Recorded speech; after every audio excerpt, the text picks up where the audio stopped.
John Scarpa has achieved in business at the highest levels, and we're very fortunate to have him coming on shortly. And for the rest of this this class, when he comes on, we're going to first have a discussion. I have some questions that I prepared that I think might be useful for you. But if there's any questions that you find that interest you in particular, what I'd like you to do is to scroll down to the bottom of the page here, and there's a little smiley face with a plus sign above it, says reactions. If you hover your cursor over it, click on that and raise your hand, and we'll see if we can call on you after we've asked these questions to have your questions answered by none other than John Scarpa, who I think is with us already. John, are you online? I am. Aloha. Oh, yes, aloha, great. I can see you wearing your an aloha shirt. Fabulous. Where are you calling from, John? Just for you, Professor. Well, thank you very much. Where are you calling from? I'm presently in a small community outside of Atlantic City, Northfield, New Jersey, and we have an office here that we've had for a number of years. And so when I'm not in Florida, I'm here in this office doing the kinds of things that I normally do, which is an opportunity to check on everything that I have myself involved with or invested with in some philanthropy things. But it's fun to be back here. The weather's lovely. Today, I spent some time in Florida the past week or so, and it was also nice, but it's getting warm. But you folks are used to that. Yes, well, I'm used to that over here in Hawaii, but we've got people from many different parts of the world calling in. What I'd like to do, we'll just take a moment, and if you can turn on your video camera, and also if you can type in your first name at least, and not just a little acronym, and maybe I'll call upon a few of us here to give us their name and tell us where they're calling from. So, oh, John, I think you're on mute. Sorry, if you could come off mute for us. I think you're right. Great. That's what happens with a analog guy in a digital world. But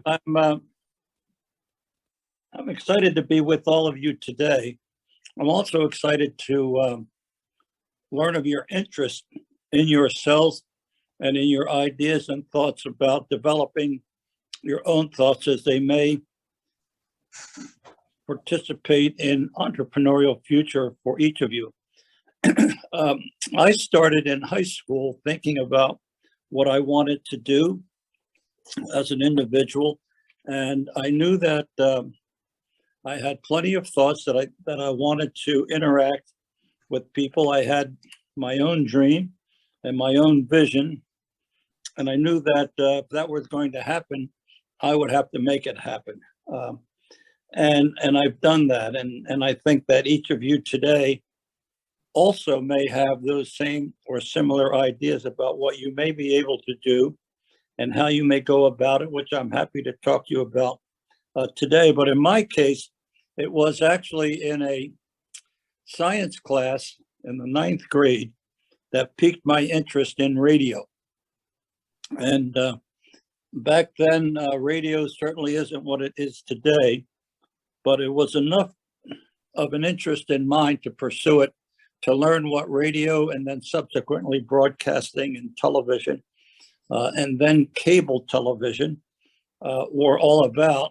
And I knew that I had such a great interest in wanting to do these things.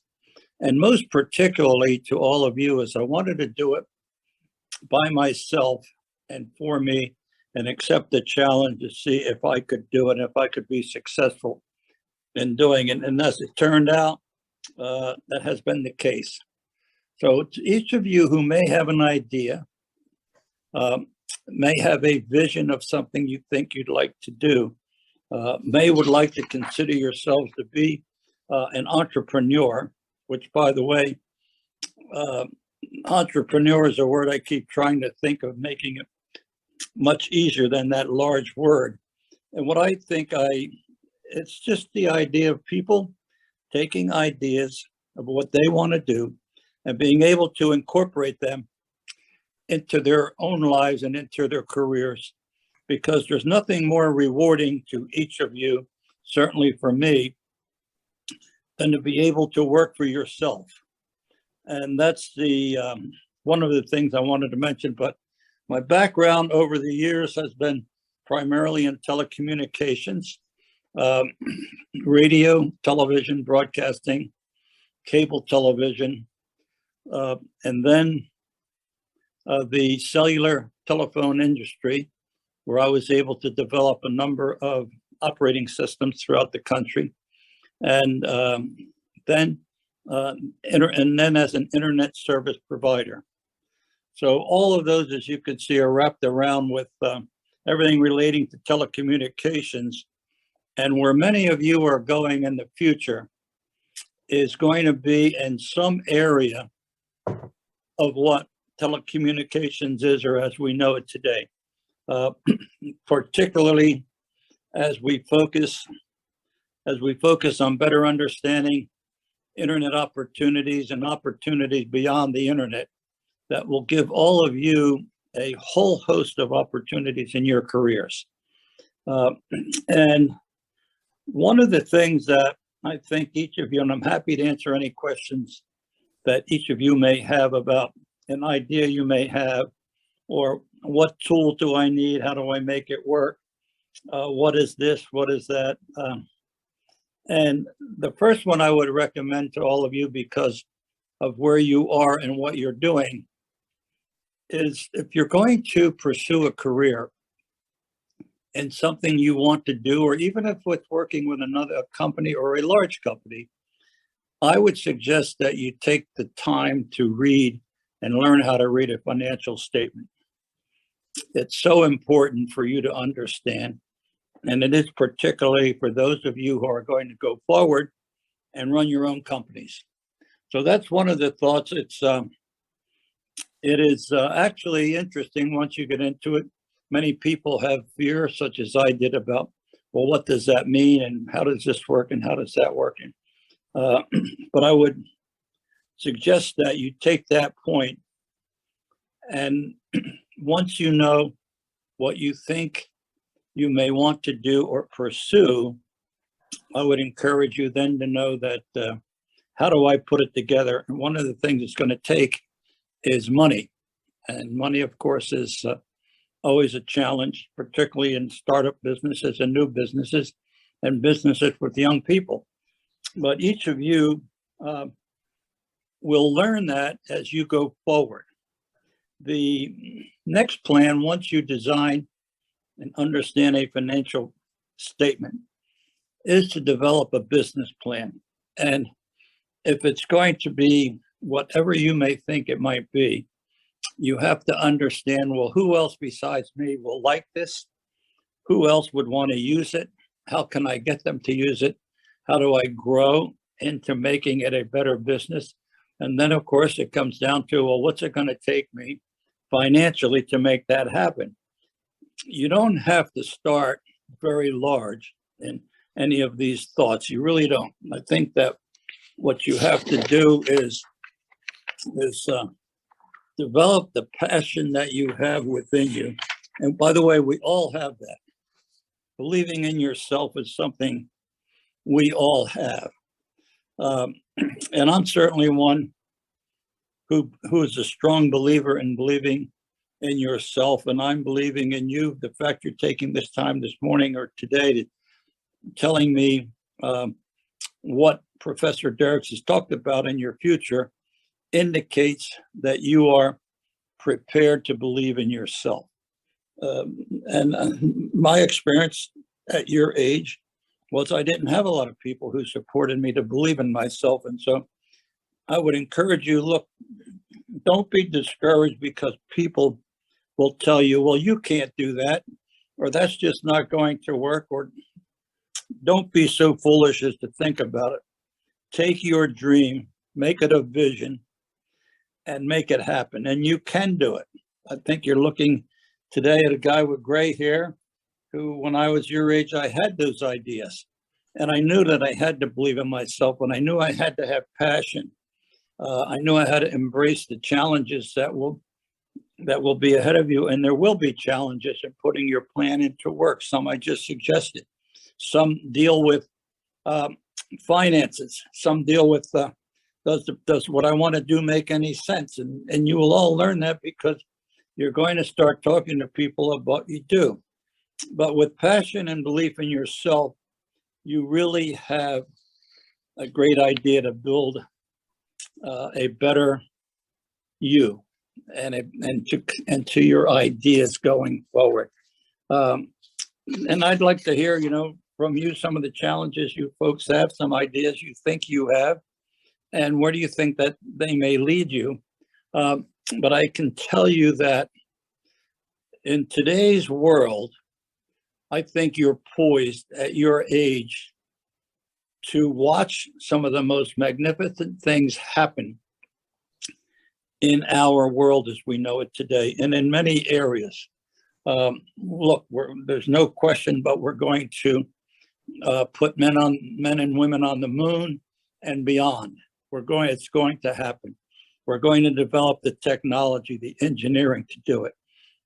We have to learn how to use the world in a better and more efficient way with regard to providing all of the necessary things we knew, such as automobiles, such as electricity to power the world. The internet itself is going to be most challenging for a few reasons. Number one is our power grids just simply cannot handle what it will take in order to have cryptocurrencies function in a safe and secure way as we need them to be. Cryptocurrencies will develop, I'm thinking, in short as the next 5 years and maybe out to the next 10 or 20 years. But it's not the old-fashioned piggy bank that you keep at home where you know where your money is. It's challenging, it's difficult. On the other hand, fabulous opportunities for careers. Fabulous where it's going. The earth sciences are a big challenge for us worldwide, because while you folks who are at HPU in Hawaii, you have a marvelous opportunity there with regard to the issues that take place that we all face around the world by using all types of energy that we're using today. I don't think we can shut energy off as we need it today, because it's going to be a time frame before we can convert. Sure, look, if you're in Hawaii, you're blessed because you can take an electric vehicle and drive all around and not worry about it. But if you're in the 48 contiguous states and you need to go from California to New York City, you're going to be challenged to do that. The fuels that we have today, the organic fuels, are really not yet a dinosaur, but they're very close to being one. And that's going to be something all of you will have to explore. And many of you are from the United States and around the world in order to make it happen. And the other challenges that we have to face is our society. We have to recognize and respect each other, what our world is all about, what our beliefs are all about, and learn how to work together. And I'm just pointing out to each of you some of the things that I believe I foresee to try to help you to gain some understanding in doing all of these things. The craziness of the world is very, very troublesome and very challenging, and something that you will participate in, whether you decide to have a career in government or education or engineering or technology or fashion, whatever way you may seem to go,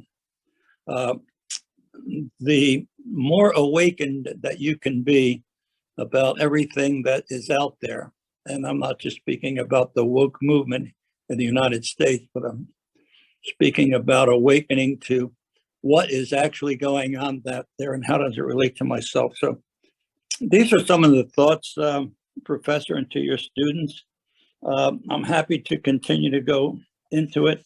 I can tell you this, as you all already know from each of you as students, there's an old saying that the harder you work, the luckier you get. And I think that plays a big role in why work and finding a career that you enjoy will go hand in hand without any opportunities whatsoever for that. And once you're in doing what you're doing, once your passion takes over, you're going to be one of the happiest people that there are. So I'm ready for some questions. If there's any other questions you have, Professor, or any of your students, I'm happy to do it. We have the students, if they have any particular questions that have come up or thoughts that they might be having about them becoming an entrepreneur in the future, just go ahead and come off mute if you want to ask a question, and go right ahead.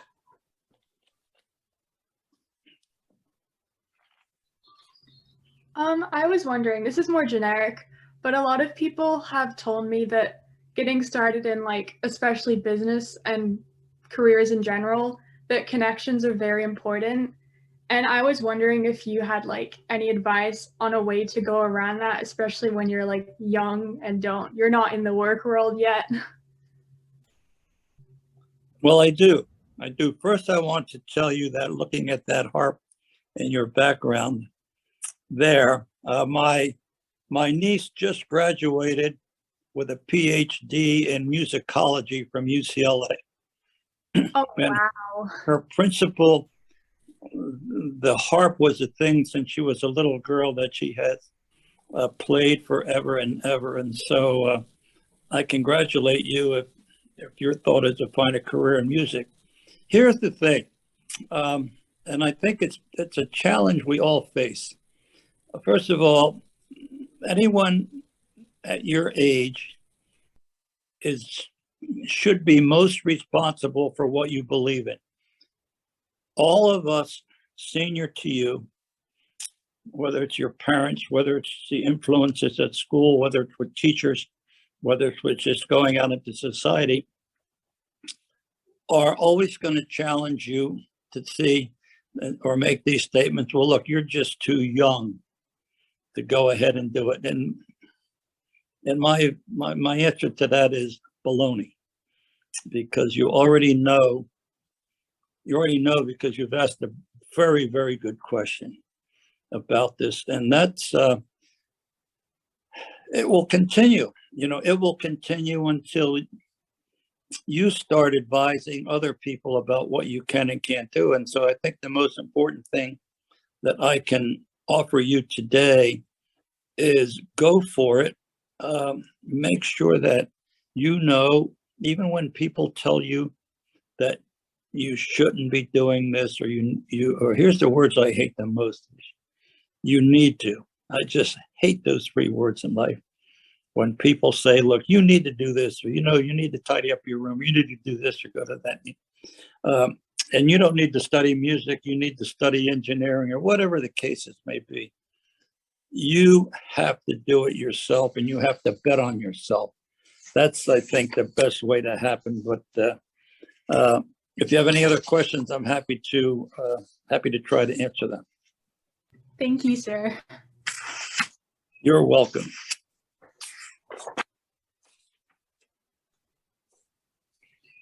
Okay, I have a question.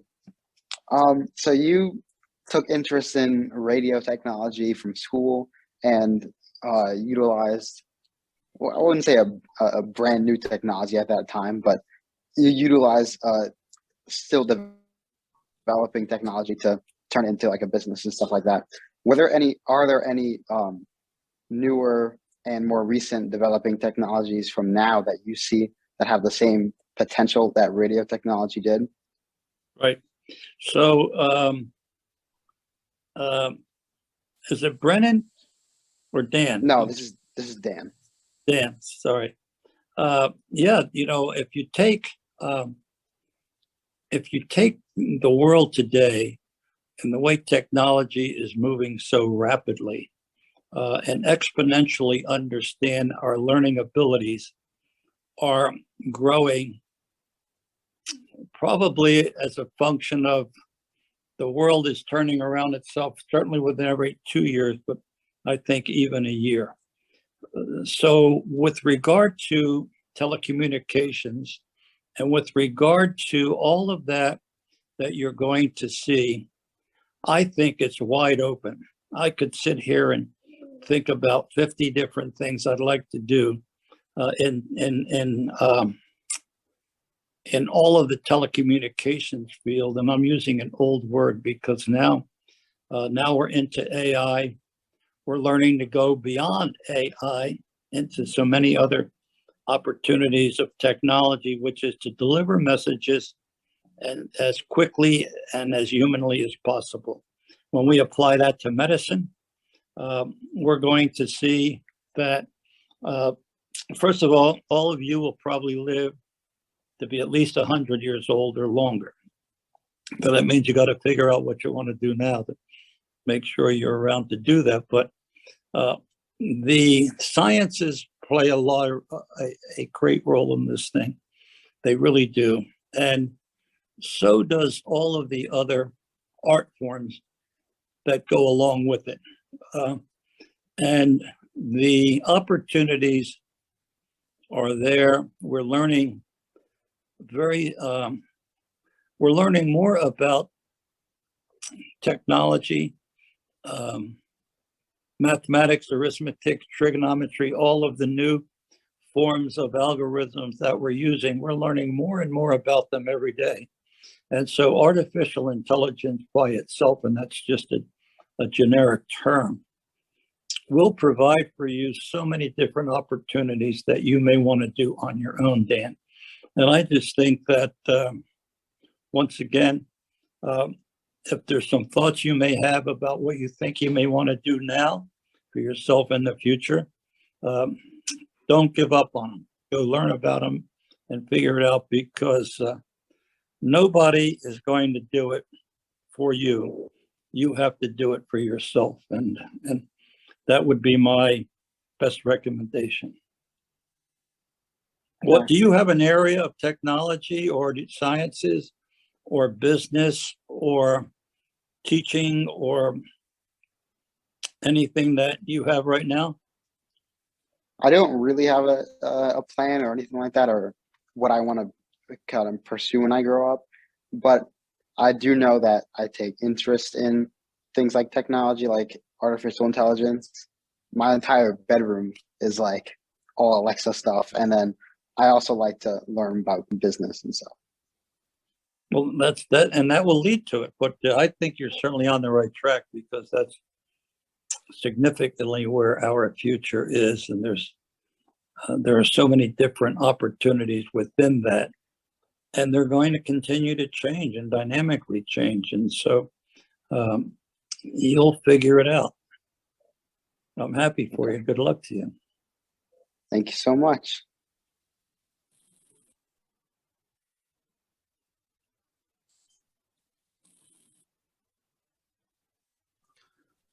Well, I have a question for you, John, if no one has one burning at the moment. And that is, for a lot of us who haven't started a business yet, or maybe even can't conceive of doing it, could you talk about how you went from not being an entrepreneur, maybe working a regular full-time job, to actually building a business and getting it started, what that process looked like and how you did it? Sure. The process when I was getting started, or of course to go through all of the fundamentals of your education, your college education, finding out specialties. And even way back then, people would say to themselves, well, I don't know what I want to do. I think I may want to do this, and I think I may want to do that. And my education is wonderful. I've learned a lot, but I don't know what I want to do. And a lot of people have carried that out through their lifetime. And I see the same thing today as I go around different colleges and universities and talking to people, that a lot of individuals just don't know yet what they want to do. And so I think to your group here, you certainly, the fact that you're listening to this alone certainly indicates that you are thinking about what you want to do. And if you don't want to do something because you don't know what to do, then go out and try something. You're young, you're able to do it. And look, if you fail, and I have failed many times, you just keep going again. And that's where you find out what you're doing. But I would tell you that the greatest thought that I have, Professor, is, as you know, is believing in yourself and knowing you can do it. And if you have an idea or even a thought, talk to somebody about it. Talk to anybody you think will listen to you about, hey, this is the idea that I want to have. I want to build a solar-powered baby coach that folds and collapses and can travel, all those kinds of different things. And ask somebody, what do you think about it? With the sciences, and by the way, while I'm advocating science, I'm using it as a very broad term because it's everything that we see and touch as with regard to science has touched our world and will continue to touch it. And the challenges you're going to have, but think of what you can do on your own. Give it a shot. If it works, hey, you're on your way. If it doesn't work, or if you have to modify it, modify it.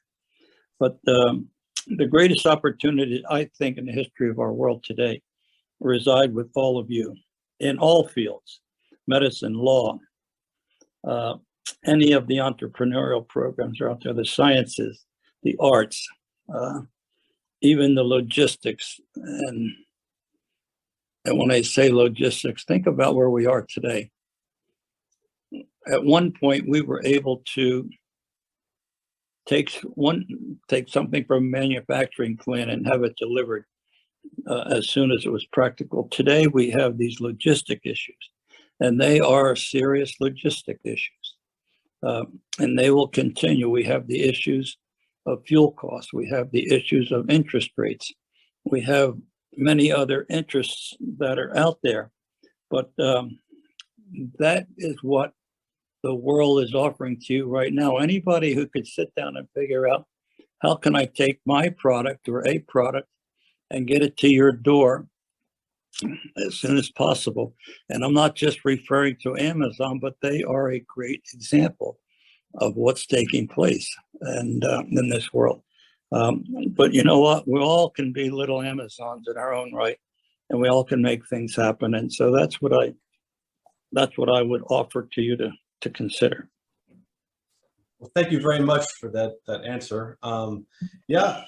Even if we have no reason to believe in ourselves, we have to, just to start the ball rolling, and just keep at it, bringing in advice from all sources that we can, and eventually, with enough hard work and dedication, we have to believe we can make it. And if we do, then we have a shot. And we do. So I would like to ask, I know I'm not pronouncing your names properly. Is it Minghan U? Is that the person that I was speaking to? Oh, so you were speaking to Alexis from Georgia and Dan from... Right, but no, I'm saying now, one of the people I believe are on the call, it's Minghan, then XU. Yeah, that's me. Hi, so tell me about yourself.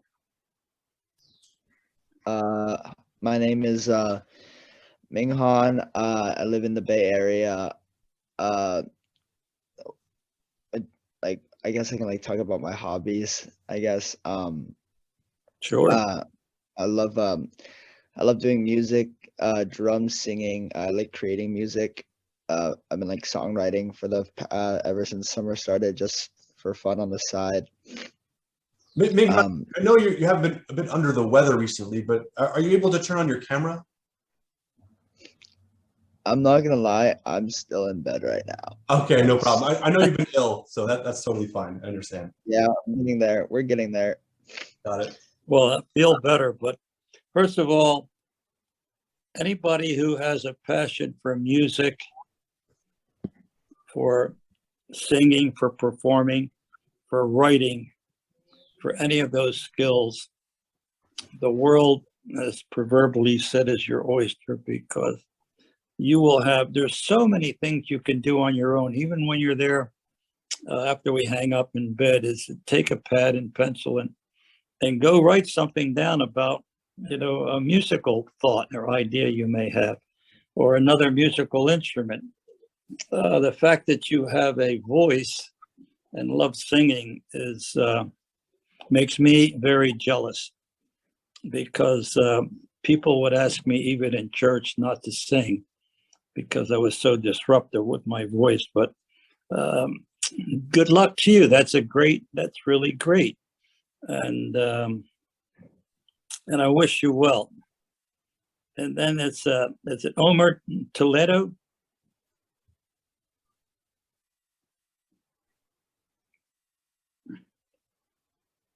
Omer, you available?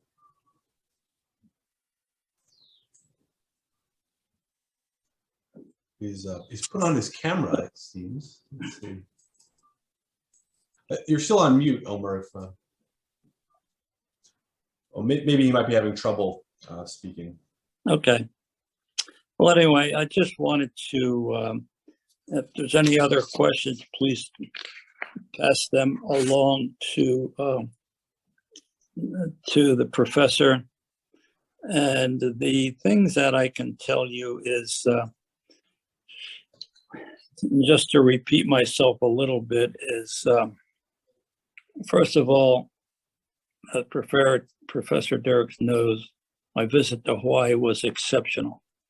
I said that the culture of Hawaii and the people in it, if I could take that to the 48 contiguous states, our country would be in such better condition than it is today, because people there are just so caring for one another, and it's something we have to do. But for each of you who are going to be moving forward in this growing and complicated global economy, you have to find new ways to tackle the challenges. I think it begins with listening to each other, learning from the past, which you already have learned, discovering what it is you need to understand to go forward.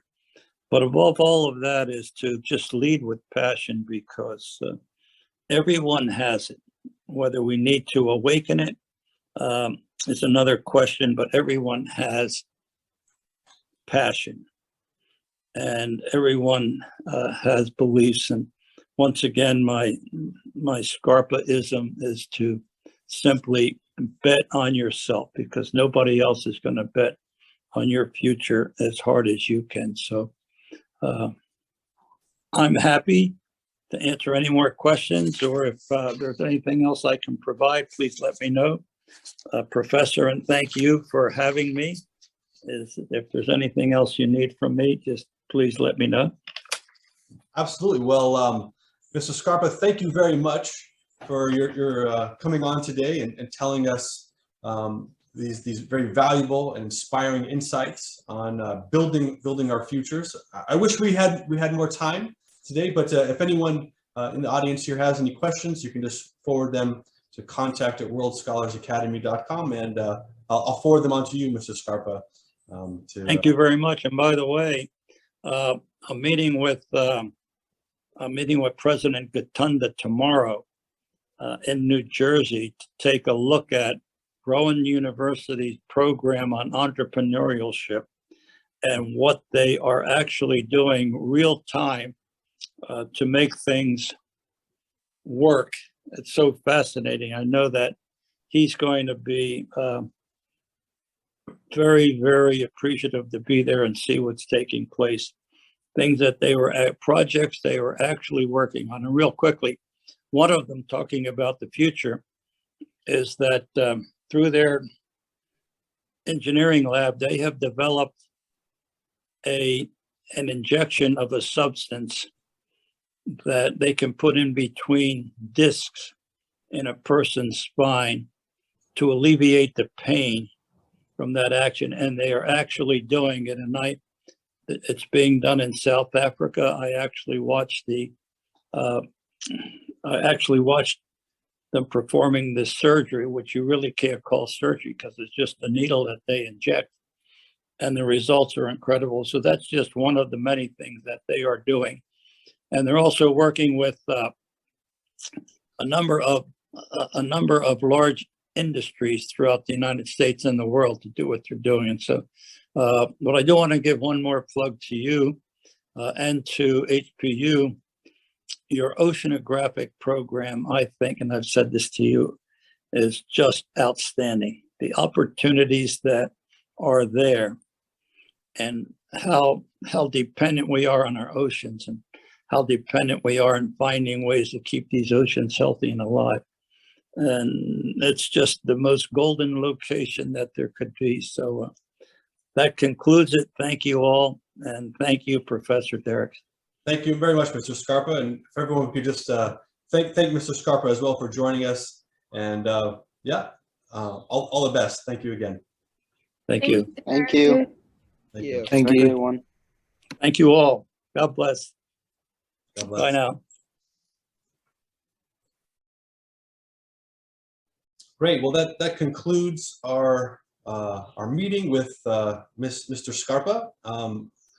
Really exciting to hear some of his insights into entrepreneurship, and I think it's quite inspiring to realize that so much of what entrepreneurship, one of the biggest barriers that you're going to face to becoming an entrepreneur is psychological, actually within yourself. You saw how many times Mr. Scarpa talked about believing in yourself and basically making you the authority and the person that has to be and that can be the expert in a field and to lead that field in the way he did. And I think we can take that to heart. And I know it's difficult as a student, a high school student, to think of yourself as potentially in the future an authority on a particular topic or a particular space of business. But if you have that mindset and that goal and that vision and work consistently towards it, there's no reason why you can't also be that person, why you can't also be a leader and an authority in that space, and live the dream life that you want to. It's up to you to do it, and you can. And the first step is believing you can do it, and then taking action towards that. Any comments or thoughts that you had along those lines, or maybe light bulbs that have gone off in your mind? I agree with you on the fact that he's a very inspirational talker, that's for sure. Yeah, he is. He's a very inspirational talker. He's very passionate actually about teaching entrepreneurship, especially to youth, and you can see that that fire in him. Yeah. It keeps you very engaged. Yeah, and it's probably one of the reasons why, of course, he's also so successful, because he's just so engaged in. You can imagine him focusing on one aspect of business and really bringing it to life when from zero to everything. Yeah. Any other comments?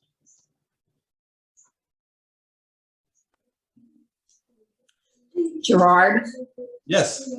can you hear me? Yes, I can. Okay, it's Penny. Hi, Penny. Hi. I was listening, and one thing that I might recommend is that one of John Scarpa's good friends, his name is Joe Plumeri, also very, very, very successful entrepreneur. But he wrote a book, and the name of the book is The Power of Being Yourself. Mm-hmm. I think for the students that are listening now, that would be a great book for them to read. Thank you for that suggestion. So you heard it, Joe Plumeri, The Power of Being Yourself, and I'll definitely take a look at that as well for some insights that I can help relate to my students too. So. Okay, just thought I'd add that. Thank you. Great. Power of being yourself. Yeah. Well, you have to be yourself, right? In life, you have to be. You can't be any better person than the person you are. That's the best person you can be. So don't try to be someone else. Try to be yourself, and then you have all your energies and power that you can engage with what you're going after. Great advice. Thank you. You're welcome.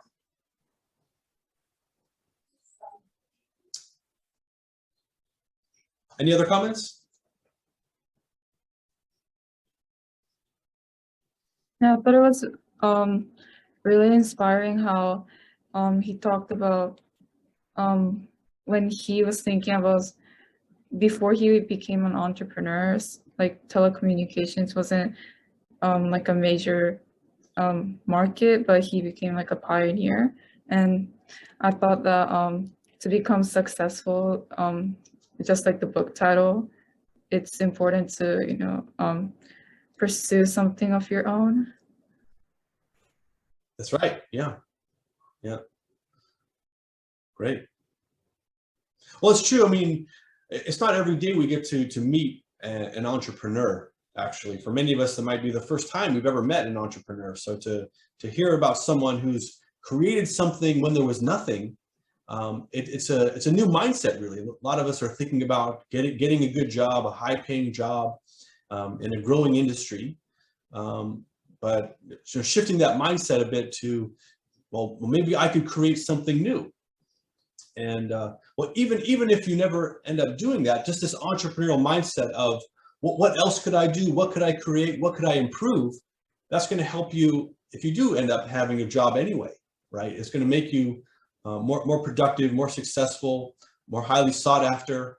It's going to give you better opportunities, even if you never end up actually starting your very own business. So these mindsets are applicable into anything that you might decide to take on later. Thank you. Any other thoughts?